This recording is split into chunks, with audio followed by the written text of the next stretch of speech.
ছিল। আর যা হয় আর কি, বাচ্চাগুলো অপেক্ষা করছিল, তাদেরও খিদে পেয়ে গেছিলো। তো সেখানে গিয়ে আমি লিটারেলি তাদেরকে কান ধরে বলেছি আই এম সো সরি রাস্তার জন্য এরকম লেট হয়েছে। তারাও বুঝেছে, বাট যা হয় আর কি, তাদের মানে হয় না, খিদে পেয়ে গেছে, মুখ চোখ বোঝা যাচ্ছে, আর তারা ভীষণভাবে ওয়েট করছে কখন খাবারগুলো পাবো।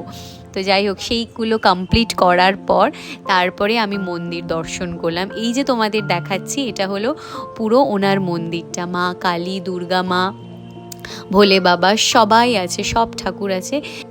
হঠাৎ আমি বাবা পঞ্চাননের ব্যাপারে জিজ্ঞেস করলাম যে ইনি কে।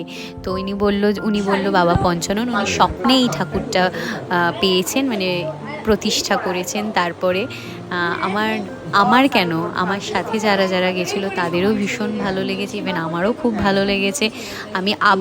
আমি অবভিয়াসলি সুযোগ তো পাবোই, ইভেন যখনই পাবো